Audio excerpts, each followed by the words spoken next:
ஆண்டவர் இரட்சகருமாக இயேசுவின் இனிதான நாமத்தினால் உங்களை வாழ்த்துகிறேன். இந்த நாள் நம்முடைய ஆவிக்குரிய சிந்தனைக்காக நீதிமொழிகள் 13ஆம் அதிகாரம் 12ஆம் வசனத்தை நான் வாசிக்கிறேன். நெடுங்காலமாய் காத்திருக்குதல் இருதயத்தை இளைக்க பண்ணும், விரும்பினது வரும்போதோ ஜீவவிருட்சம் போல் இருக்கும். காத்திருக்கிறது என்கிற ஒரு காரியம் கடினமான ஒன்று. இன்றைக்கு அவசரமான அல்லது வேகமாக இன்ஸ்டன்ட் வேர்ல்ட்ல வாழ்ந்துட்டு இருக்கிறோம். எதனாலும் உடனே கிடைக்கணும், உடனே நடக்கணும், உடனே மாறணும், உடனே முடிவு தெரியணும். இவ்வளவு வேகமாய் போகிற நாட்களிலே வேகமாய் சிந்திக்கிற காலகட்டத்தில் நாம் வாழ்ந்துட்டு இருக்கிற எல்லாவற்றிலும் உடனே நடந்துட்டா நன்றாக இருக்கும் என்றால் தாமதமாகும் பொழுது, அது ட்ரெயினாக இருக்கலாம், பஸ்ஸாக இருக்கலாம், பிளைட்டாக இருக்கலாம், காரியங்களாக இருக்கலாம், எதிர்பார்த்ததா இருக்கலாம், விரும்பினதாக இருக்கலாம். ஆனால் நாம் அதை ஏற்றுக்கொள்ளக்கூடிய இருதயம் இன்னைக்கு மனுக்குலத்தில் யாருக்கும் இல்லை.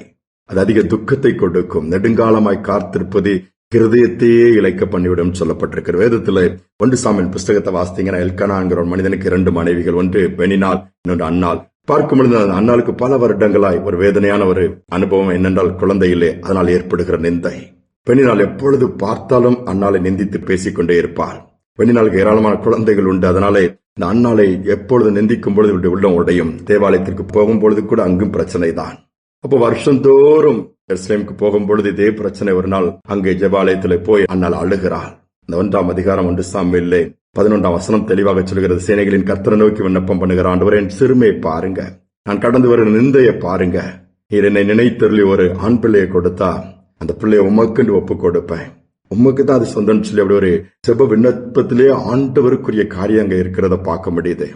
அங்க ஆண்டவர் அந்த ஜெபத்தை நினைவு கூறுகிறார், பார்க்கிறார். அவ்விதமாகவே ஒரு ஆண் குழந்தை கட்டளையிடுகிறார். சாமுவேல் என்கிற ஒரு பெரிய தீர்க்கதரிசி, ஆசாரியன், ராஜாக்களை அபிஷேகம் பண்ணக்கூடிய பாத்திரம். யோசித்து பாருங்கள், பெனினால் கூட அந்த சாமுவேல் கிட்டதான் வந்து நிற்க வேண்டிய ஒரு நிலைமை. அப்படி தலைகீழாய் காரியங்களை கர்த்தர் மாற்றினார். காத்திருக்கிறது கடினமா இருந்தது. ஆனால் விரும்பினது வரும்பொழுது அன்னாளுக்கு அது ஜீவனுள்ள ஒரு ஆசீர்வாதமாய் மாறிவிட்டது.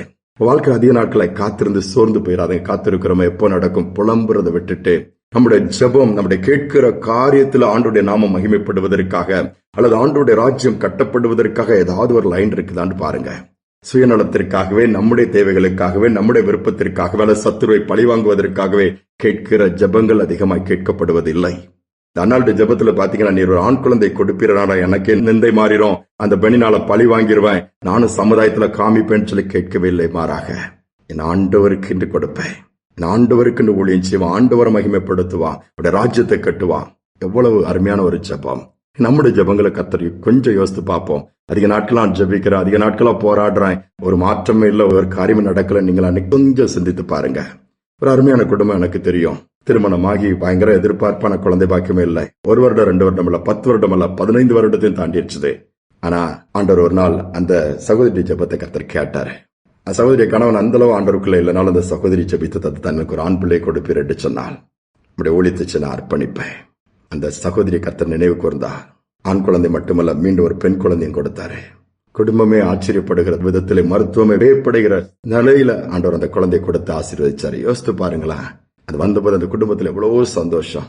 எல்லா துக்கம் மாறிடுச்சு, நிந்தை மாறிடுச்சுதே. ஆண்டோடைய நாம மகிமைப்படும்படியா கர்த்தர் நடத்துறாரு.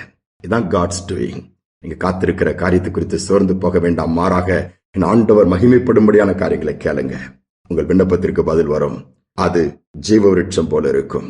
எல்லாவற்றிலும் கர்த்தர் நடத்துவார். ஜெபிப்பு மாண்பின் தகப்பன் இந்த புதிய நாளை கொடுத்த கிருபைக்காக நன்றி. அநேக காரியங்கள் காத்திருக்கிற பிள்ளைகள் உண்டுப்பா. வேலைக்காக, திருமணத்திற்காக, குழந்தை பாக்கியத்திற்காக, நன்மைக்காக, சுகத்திற்காக, விடுதலைக்காக சொல்லிக்கொண்டே போகலாம். இந்த நாளிலும் கூட இந்த பிள்ளைகளை நினைத்தரலுங்க. நெடுங்காலமாக காத்திருந்து நம்பிக்கை இழந்து போயிருக்கலாம், விசுவாசம் போயிருக்கலாம், ஒண்ணுமே இல்லை, நீ அவ்வளவுதான் முடிவு கூட வந்திருக்கலாம். இல்லை, இந்த பிள்ளைகளை நினைவு கூறுங்க.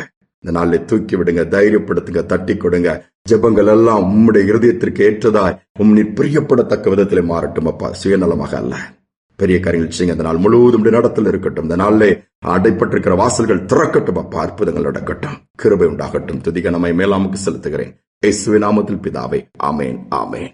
காத்திருக்கிற காரியங்களை கர்த்தர் முடிவு கொண்டு வர விரும்புகிறார். விரும்பின காரியங்களை கர்த்தர் வாய்க்க பண்ணுவார். ஜீவவிருட்சம் போல் இருக்கும்படியா சிவந்த சிந்தனையோடு நாளை தொடருவோம். மீண்டுமாய் நாளை தினம் சந்திப்போம்.